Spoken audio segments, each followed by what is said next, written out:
Hello, my name's Jupiter Hadley, and today we're playing War, 13th day. 3, 2... No one saw you, did they? I don't believe so, Lady Wildfire. You're sure? Yes.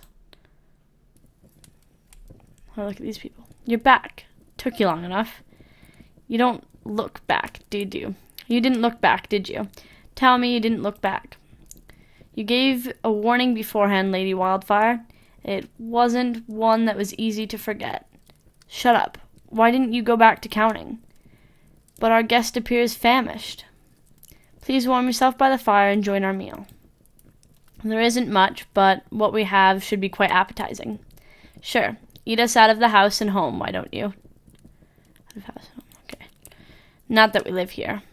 She's only expressing her sparkling sense of humor. We're only passing by the area. To make our delivery, in case you're a scatterbrain, we're bringing the sun back. I believe I can recall our mission. Really, could have fooled me. Hey, look at me. Don't be making eyes at it. Keep your nose out of there. Really, there's no need for such hostility. There's still time. 3, 2... I don't know who the stranger even is. For all we know, you just invited a killer into our midst. You planning on telling us who you are? That was the one condition for staying with us and leeching on all of our grub. 3, 2... Say what? Whoa, hold on. Ambrosi, do you promise to tell our tag-along about us first? Did you promise? A valid point was made. Since we're traveling in a pair, we seem like a greater threat. Weren't you listening to what I said earlier? Potential killer right here? This sweet dear wouldn't harm anyone, would you? Besides, Lady Wildfire. Will you drop the lady already? She addresses everyone like this, lady that, if you're a girl. Sir this, sir that, if you're a boy. It's the custom of my clan. I hail from the Phoenix.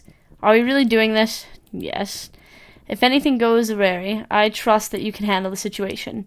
As a member of the Valkyrie, her strength is simply unimaginable. Sure, just spill the beans, why don't you? Oh, it's no secret. You've heard about the Valkyrie's inherent strength, haven't you? After all, you live on Virgo Island, just like the rest of us. Guess you have a point. Not to mention, you do seem familiar. Have we met before? Ugh, fine. We'll tell you our story first, but then it's your turn. No buts about it. So, do you want me to start from the time I was a little babe crying for my mama's milk? Thought so. All right. We can just zip past the time I grew up, learned how to become a great warrioress, and so on. Too bad. If we had more time, I could have told you about my first hunt. The golden boar with the jasper horns, or better yet, my first real hunt. Phoenix meat. Oh, don't give me that look, Ambrosi. It's your clan's fault. See, they're cowards. 3, 2... I wonder why they're counting. When they see any of us big clans coming, they're running like whimpering dogs. Perhaps it seems that way to you, but my clan, violence is seen as vulgar and wholly unnecessary. We can do little else but retreat in the face of such powerful forces. Weren't you busy counting? I was, but if I allow you to carry on, I fear you will completely misrepresent our situation. And if I let you explain it, be prepared for your head will spin. She's a doozy, this one. Loves her overblown metaphors and poetic yakety-yak. That's quite an amusing phrase. Glad to hear it met your approval, your highness. No, she's not a princess. She's definitely not of royal blood. Ever heard of sarcasm? Anyway, who do you want to tell your story? Me or this stuffy prude? Okay, so she's the lady. I feel like I'd rather be friends with this one, with the warrioress, but I kind of like the lady. I don't know. You flatter me. Perhaps that was not your intention, but I consider it a great compliment. I'm sure you would. I suppose it would do to have a little background on me first. Now then, please be so kind as to bear with me. I'll try to make this as quick and painless as possible. Then just skip it. Can you say boring? If I did, then our friend's head would really spin, and I wouldn't want that. Allow me to introduce myself to you properly. I am Ambrosi of the Phoenix. Our way has always been of peace and justice, to mend rather than break, to restore rather than destroy. We were healers. We never turned anyone away, but back then we mostly tended to our own. The other clans did not take kindly to us. The clan of the Valkyrie, the Trod, the Huddler. There were others, but those were the ones I remember most. I suppose it was our fault for trespassing on their territory, but we didn't know. To us, land has no ownership. We were always on the retreat, but everything changed when we met the clan of the Vi. When it comes to the details of our alliance, they consigned us to secrecy, but they were kind people. They would preserve our safety, and in exchange we would furnish them with food, shelter, and everything else they needed. They approached the other clans and asked them to stand down. When they refused, as they so often did, the Vi took up arms to defend us. I stand firmly convinced that their intentions were pure, but their actions were a bit misguided. There was so much blood, such violence, the likes of which I'd never seen before. They sent the injured to my kin, theirs and from the clans that had finally surrendered. At last, the Vi had achieved peace, but it came at an exorbitant cost. Yet, it was thanks to them that my clan could set up camp. For once, we could build cottages and lodges because we did not have to worry about fleeing in the dead of night. However, we focused chiefly on resurrecting tents for the wounded. That's quite noble. As usual, he was with me. He was always there, either a step behind me or just within my line of vision. He never spoke. He simply observed, and sometimes more than that. Now you might wonder what caused the sun to stop rising. It all began with her. Right? The one with the will of fire. Lady Wildfire had injured her shoulder, and she absolutely refused to have her dressing changed. I begged, I pleaded, I implored with her. To each attempt, she said, "Scram." However, it was worse when she did not answer in such a way. I keenly recall the time when she went into the sweat lodge in the forest and held open the door and said to me, "After you, Miss Tagalong." I could do with some conversation, so I wouldn't mind a little company just this once. I should have known better than to accept her invitation, but at the time I foolishly thought that she was interested in becoming friends. After she built a fire, we sat across each other, discussing a variety of subjects, and... Hey, you make it sound like we're having an afternoon tea talk. After having made your acquaintance, I'm sure our companion knows that couldn't be further from the truth. Now then. We discussed a variety of subjects, specifically how she found me to be a nuisance. Now you make me sound like a jerk. Lady Wildfire, I'm only retaining the events as it unfolded. If it strikes you as such, then perhaps this is the time to mend your character. Nah, I'm good. All right, then. After a while, the heat began to affect me. The air had grown sweltering hot and was thick with smoke. Lady Wildfire encouraged me to dress in one of the thin robes which lay in the back of the sweat lodge. I went over to fetch one, but halfway through I heard a click of the door. Lady Wildfire had left the lodge and sealed me inside with a humid fog. And him. Unfortunately, time and experience had taught me that there is no use appealing to him for help. Just before I passed out, I can recall him closing in on me. If no one had found me, yes, I think I would have died. Don't be so overdramatic. It's the truth. You closed the door on me, Lady Wildfire. There was no air in the lodge. Now, I know you're impatient for my tale to reach its end.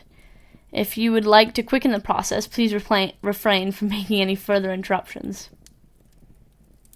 A very sweet man had discovered me and brought me to his room at the lodge. He was known as Sir Arsenic, of the Holder. His clan was the only one that had agreed to ally with the Vi without the need for bloodshed. The Holder had even assisted in subduing the Valkyrie and the Trald, and they had received their fair share of wounds as a result.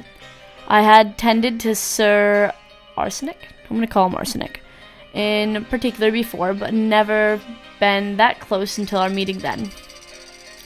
He was extraordinarily good to me. He had invited my cousin and one of his friends to avoid the impropriety of being alone with an unconscious lady. He had even prepared dinner, but I was worried, so incredibly worried about Lady Wildfire. It might seem strange that I would think about her after her trick, but that was the way of the Valkyrie. I could not expect sunshine and open arms. I excused myself from the dinner table and promised them that I would return shortly. As soon as I left the lodge, Sir Arsenic caught up to me and said, "Miss Ambrosi, might I come with you?" "Ah, certainly, I would be grateful for the company. His presence was very welcome, and as we walked, we became better acquainted.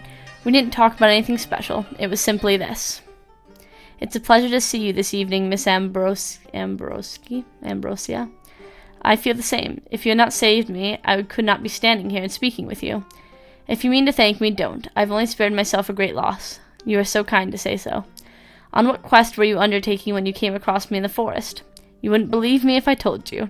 You do not strike me as one prone to fanciful imaginings. I dare say you could convince me of anything." "You?" "I was on a quest to find you, Miss Ambrosia. Ambrosa? These names, man. You may presume that he meant to thank me for having tended to his wounds before. At least that was my assumption at the time. You will learn of his other reasons later, after we have encountered Lady Wildfire." She was with the rest of her clan. They had returned from a hunt, and they had spread their spoils around a great bonfire. When I approached Lady Wildfire, she said, "Scram." I was a bit confused as to who the characters were. So she's Lady Wildfire. I thought the other girl was more, looked like a lady, but it makes sense that she was the one calling people lady, because she looks kind of noble almost. Well, she used sharper, more colorful phrases this time, but in effect she was saying, "Scram." However, on this occasion, Sir Arsenic was here to defend me. It should be fairly obvious that you're an unwarranted cause of concern for her. The clans of the Valkyrie and the Hudler share a long history. They were not typically fond of each other. Before any sort of altercation could break out, I would have made to leave, but then Lady Wildfire called me back. Her shoulder was in pain, and she wished for me to inspect it later tonight. I should have suspected the late night hour and Sir Arsenic even advising against it. However, I was only happy that Lady Wildfire was finally thinking about her health. Around midnight, I met her outside the villa, which she had designated as her meeting place. When she arrived, she soon made it clear that she had an ulterior motive. She climbed into the villa through the window and lured me in with grievances about her aching shoulder. I followed her up the stairs, and on the second floor there was a fire. The roof was ablaze, and a portion of it came crashing down upon me. For the second time, I awoke to the sight of Sir Arsenic. "Miss Ambrosa, you're safe now."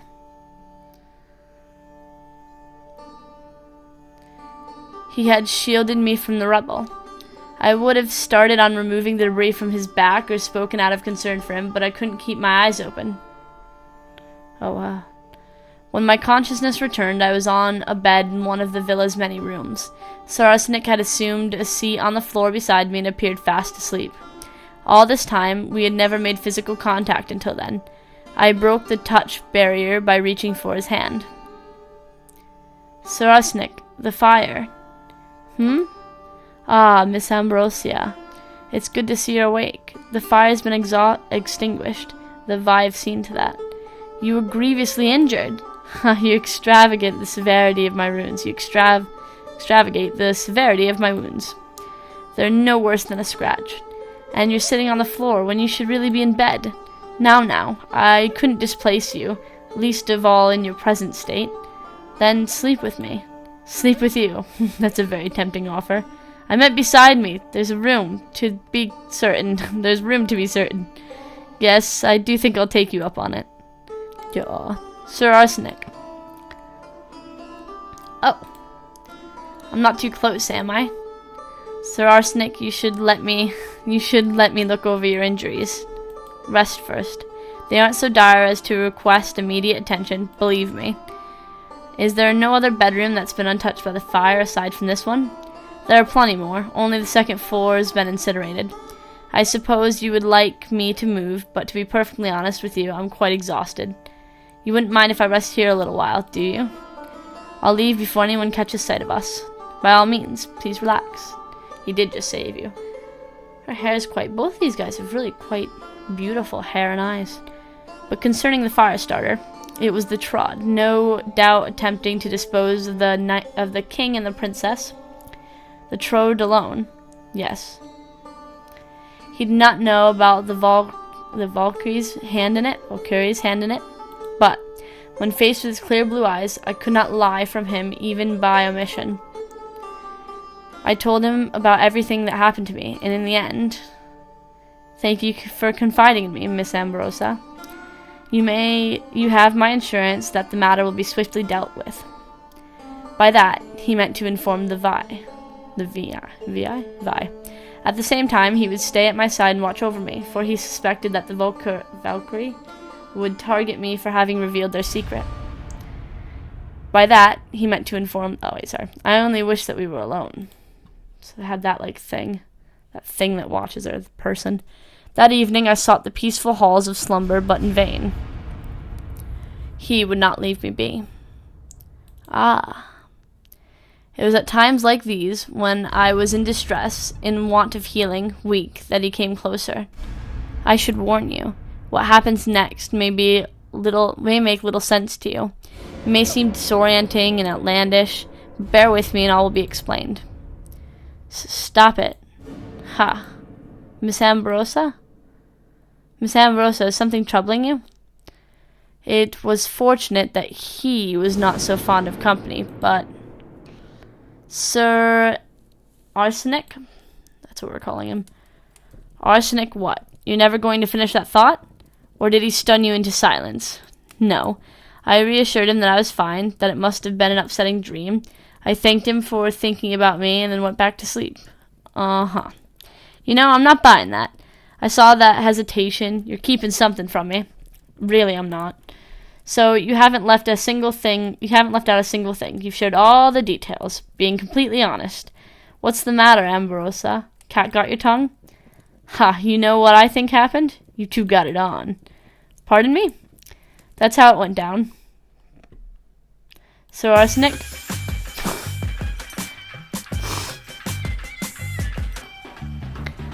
Please touch me. As you wish, Miss Ambrosa. Oh, it was so foolish of me to think that he would not tease me as well, thought Ambrosa to his silly little self.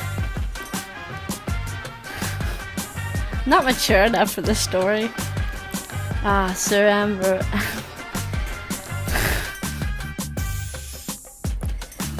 Sir Arsenic, please.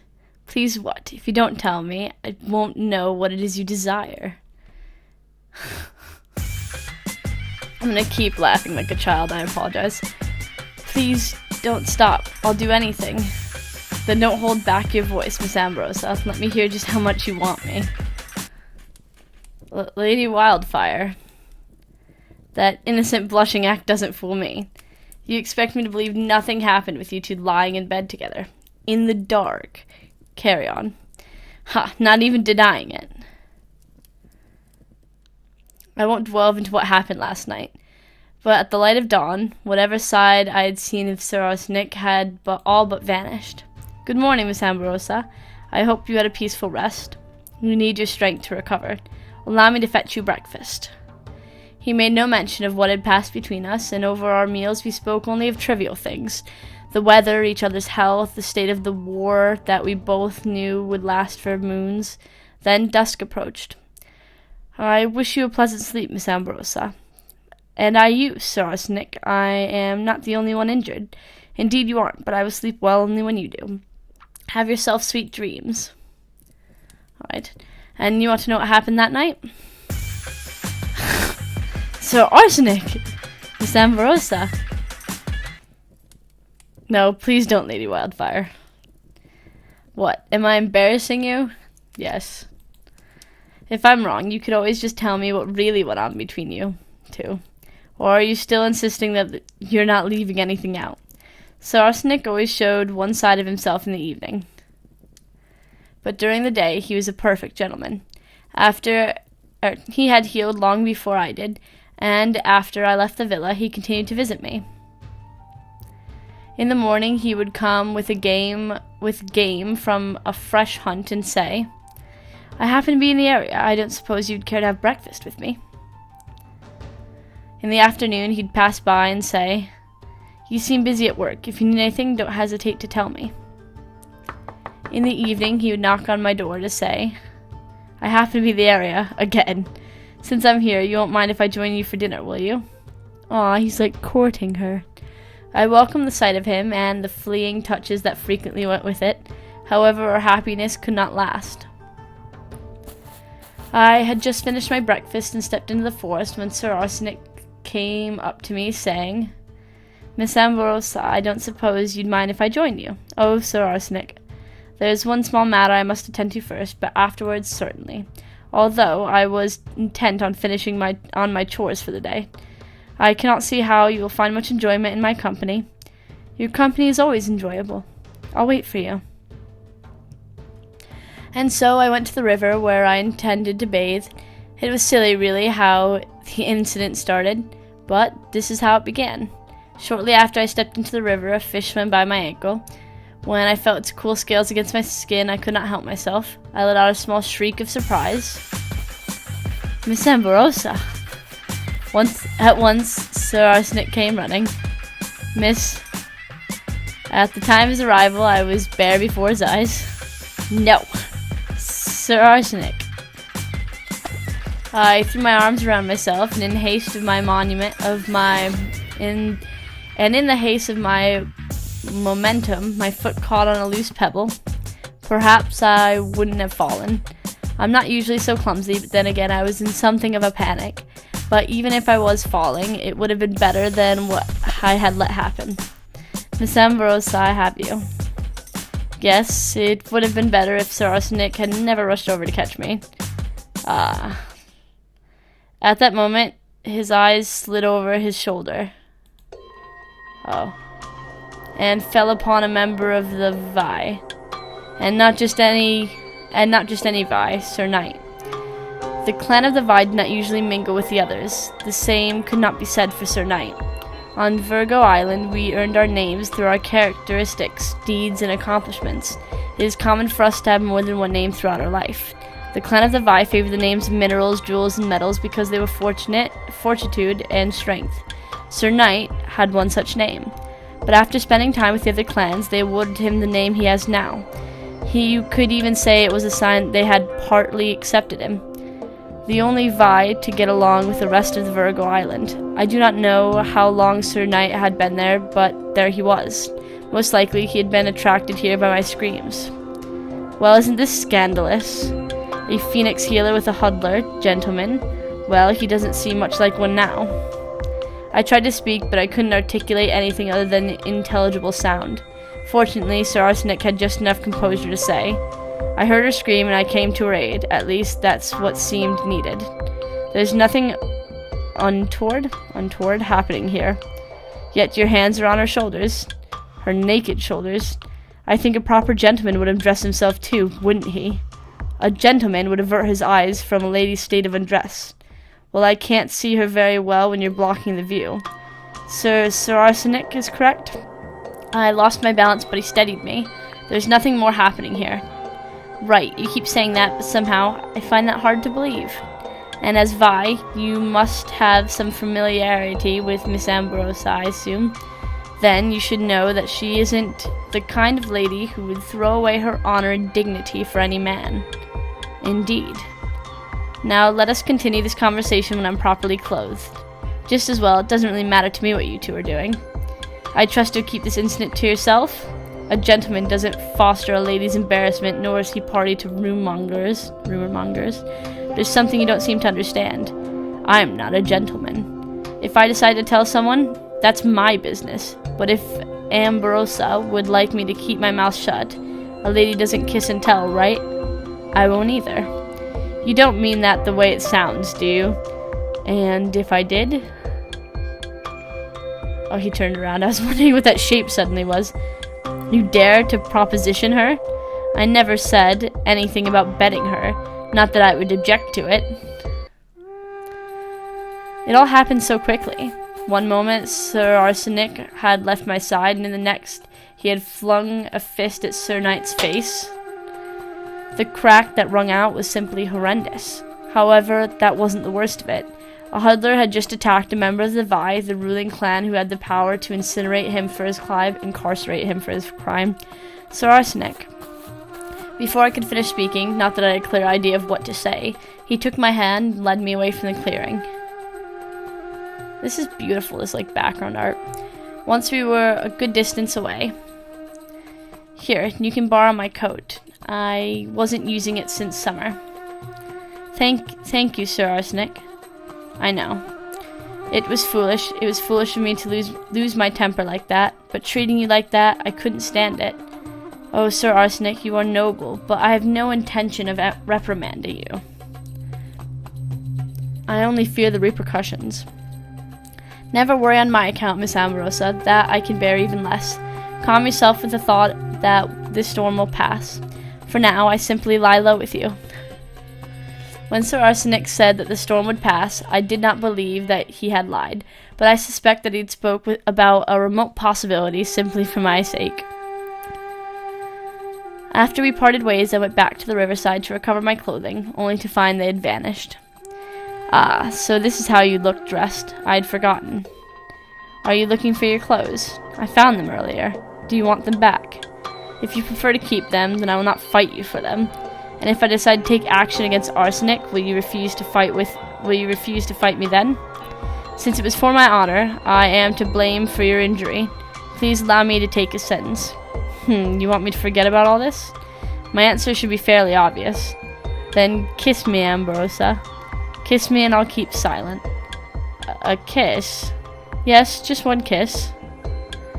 I didn't know how to answer him immediately. My mind was blank. However, it seemed that words weren't necessary. That looks like the most awkward kiss ever. I had never been kissed before. I did not know what to make of the experience at first. His kiss was rough, hard, and possessive would be the best way to describe it. Ah. Do you want more? No. Well, in that case, why are you coming closer? You said it was only one kiss. But if you want your clothes back, you'll let me kiss you again. Here and now, one-time offer. Nah. This one was longer and infinitely more intrusive. Ah. His tongue plunged deeper into my mouth until he had driven me down against the ground. By the time he was done with me, I didn't have the strength to say anything at all. Thank you for your patronage, Ambrosa. He left my stolen clothes folded on the ground, a pretense of courtesy, and left. And that was when he approached me. He would see to it that I would have no rest at all. With him, I was always hot and cold at the same time. I really thought that was the end of my dealings with Sir Knight. Truly, I felt I would never have to see his face again, but I was wrong. In the afternoon, I set out to gather fruits from the harvest when he stole behind me. So he's stalking her now. Hello, Ambrosa. Sir Knight, what are you doing? I'm collecting on a debt you owe me. You still want me to keep quiet about arsenic, don't you? I already paid it yesterday. Didn't you know? It's one kiss per day. So unless you want me coming out with it, you better pucker up. Wow, that's some blackmail. That evening, I could scarcely look at Sir Arsenic in the eye over dinner. Hold on a minute. What are you feeling so guilty for? It's not like you guys were together, were you? Sir Arsenic had clearly been courting me, and I had not turned him away. Told you they were courting. Even without saying anything, it was clear that I had accepted his feelings. But we may well have spoken about this during one of our flights of imagination. Now please allow me to continue the story. Sir Arsenic had made a habit of coming over for dinner over the past few weeks. But, as I said before, I could hardly meet his gaze. Then, when I was out on the hunt with the other men today, I was thinking about you. I was wondering what sort of meal you'd be craving. I also wanted to be sure you had the best. This is the freshest of the game we caught. Well, I say we, but the other braves were sluggish oafs today. I suppose they didn't have you to motivate them. He's quite sweet. I withdrew my hand from the table just before his fingers could align on it. Sir Arsenic. Yes? We shouldn't see each other any more. It was rare to see him struck speechless, but for a torturous stretch of time he was. Then... What? I must not have heard you right. It sounds like you said we shouldn't see each other anymore. I did. You mean for tonight? If you're weary, I understand. I won't bother you with mindless chatter or anything. I'll draw a bath for you or play you some music if you'd like. I meant from this point on, Sir Arsenic, it isn't anything you've done. Isn't it? Whenever that's said, it's always something the other person has done. Well, what is it? Have I been courting you improperly? I'll take you wherever you like, give you whatever you wish. Tell me what you want. Sir Arsenic, if I had wronged you in some way, tell me, and I can assure you I won't make that same mistake again. Please, Miss Ambrosa, do you want to see me beg? Because I will, from upon my knees. If he had fallen upon his knees then, I don't think I could have borne it. I knew I had to put an end to our conversation. Sir Arsenic, please leave. There's nothing you can do. As you wish, Miss Ambrosa. And with that, he left my cottage, and I found that my appetite had left me. He would not make our separation easy. Of course not. He's fighting for you. On the following day, he approached me on my way to the forest. Miss Ambrosa, forgive me for bothering you, but if I could just have a moment of your time. Please, I must speak with you. Sir Arsenic, it doesn't seem like you've had any sleep. How could I, after losing everything last night? But I will not repeat what you've already heard last night. It will do nothing but sink me even further in your opinion, I'm sure. Sir Arsenic, I've said before that it stems from no ill deed or wrong you've committed against me. I can recall, but if I were to take your word for it, then it can only lead me to one conclusion. Miss Ambrosa, I've come here to ask you only one question. Do you feel anything for me? Perhaps it's better that I ask you this. Have you ever felt any grain of affection for me at all? Or have I been deluding myself all this time? It was impossible to answer him truthfully. Please do not ask me that, Sir Arsenic, but know that I never set out to deceive you. Better be content knowing that what we shared in the past was genuine. More than anything, I wish I could have taken him back, but as I slipped further into the forest, I knew that I had made the right choice. I don't like this guy. Yes, Sir Knight was there, almost as if waiting for me. He would come again the next day, and the next, and the next. He struck like lightning out of the blue. At times he took more than simply a kiss. His hands would grasp my waist, lie on my back, and so much more. It would scandalize me to tell you what else he did. At first I endeavored to keep him from proceeding too far, but whenever I resisted, he would whisper to me, "Come on, Ambrosa, do it for Arsenic." Speaking of Sir Arsenic, it might have been due to the fact that I refused to answer him before, but he renewed his efforts at restoring our previous relationship. He would appear with flowers that I refused to accept. He would produce a basket of fruit, which he had gathered from the harvest to spare me the effort. He did not plead with me again. Instead, he said to me, "You will not deny me the privilege of courting you, will you? But if you will not accept that, then at least allow me the pleasure of your company as your friend." Aw. I could not turn away, but each time it was a torture to see him. Then one day I put him through the most harrowing experience of all. Sir Knight had shown up, unannounced as usual. I had long since stopped resisting him, but perhaps I never should have. If I hadn't, he wouldn't have stayed so long as to allow Sir Arsenic to catch the sight of it. Take your hands off her. They're gonna fight. I'm gonna stop here. This game, it can be like 3 hours long. If you're a bit slow at reading like me, probably longer. But if you want to check it out, it seems really nicely written, and the graphics are really quite spectacular. There's a link in the description. Not sure who the mysterious man is that follows her sometimes. Not sure why he's not stopping any of this, so I feel like he's kind of a bad guy. Not sure why we're in the forest with those two. But, you know, you can find out for yourself. Links in the description. And you can check me out. All my info is also in the description, including my Patreon if you want to support me. It'd be a big help to my survival, generally. Thank you very much for watching and liking and commenting. Bye!